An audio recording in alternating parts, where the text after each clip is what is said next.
So if you guys remember my Trenton Air Museum video, which you can see right where, Brady? Where can you see the video? Right over here, buddy. Right there. This is the Air Force Heritage Park of PEI. And they used to have 4, now they've got 3 pretty cool planes. One of them is a de Havilland Canada, which if you watch the video, we called it a McDonnell Douglas. We're never gonna live that one down. No, you guys aren't? No. I mean, the 7 people that watch our videos might not let you know. Cam won't let himself live it down. Yeah, that's true. This first one is a Grumman Tracker. This is a submarine killer, or hunter. Yeah, well, I would say killer based off the weaponry that it had on it. Yeah, the bombs on the side of the wings. Yeah. They're so funny how close the props get to the edge of the fuselage. Especially with the bubble on the... Yeah, well see, this red line lets everybody on board know that if the prop comes off, that's where it's gonna slice you apart. Yeah, pretty much. I was like 8,000 pounds of boom or something like that. Yes. Yeah, these flew off of HMCS Bonaventure, our only aircraft carrier.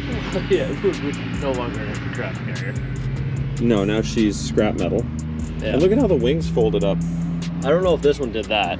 I believe they all did to a certain Did extent. they? Yeah, I think so. This is tail number 12131. But yeah, no, it would have been, yeah, it would have been on that side. Yeah. It's in pretty good shape, to be honest. It's quite nice. So I now tonight have 3 airplanes to do my research on. And then see, this is where they would have mounted some sonar stuff, I'm pretty sure. Yeah. But these girls flew off of our aircraft carrier and from here at Summerside. They actually flew a number of places. But this is where most of them ended up, if I can remember. I can't remember where they flew out of. These were cool. Now this one is the biggest one here. This is the CP-107 Argus. So this was our really big submarine hunter that flew from Greenwood, Nova Scotia and Summerside. They flew out of BC too? Yes, they did fly out of BC. They were mainly on the East Coast, but they did fly to the West Coast. These things are based on the Britannia aircraft from Britain. And they're... Oh, sorry, this one had 8,000 pounds of boom. I lied. Yes. 8,000 pounds of death bombs and torpedoes. 3,700 horsepower engines. 4 of them. Yeah, and it takes, as far as I can back up, even the GoPro's wide-angle lens, it takes a lot to fit her in here.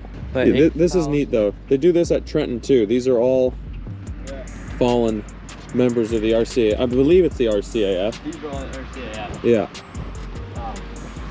Yeah, the CP-107 Argus. This one is tail number 739. Yeah. Built by Canadair at Cartierville in Quebec. Yep. Yeah, based on the Bristol Britannia. And then they only built for 3 years.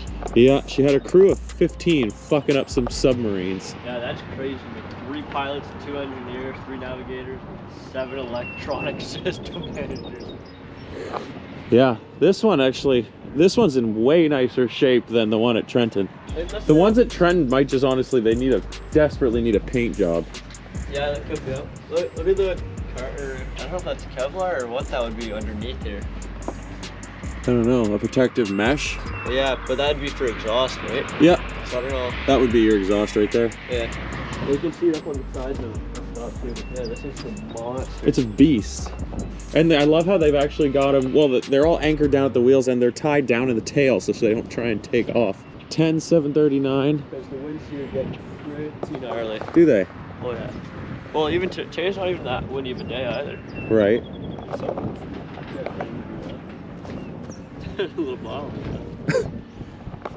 Then this is the magnetic, I can't remember what this is called, I'll put it down below, but that's one of the things they use to really track the subs, was this thing.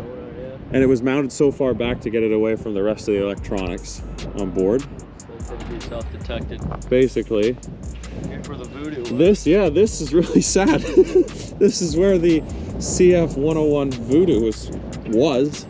If you look on Google Maps, it's still here, so I'm gonna have to figure out what happened to it. Well, the sign's not even up anymore. Yeah, I don't know what. I mean, the sign's up, but it's not. But this is exactly where it would have sat. These things were badass. The Voodoos kind of fuck shit up. Yeah. They were our Arrow replacement. And then one more over here. And then the last plane of the trio is a DH-C5 Buffalo, which Cam and I very naively called a McDonnell Douglas before we were a bit more plane educated. This is a search and rescue aircraft for the government of Canada.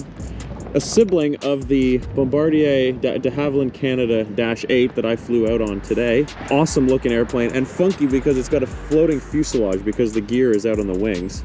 And this one looks like it's been here not that long. The paint looks really fresh on it. The blocks on it are different as well. And they're like, the steel is still very much new, not rusted. Those tires don't even look old. Well, I bet they replaced them after they retired it. Yeah. So that way, if they need to service it or move it around, it would roll.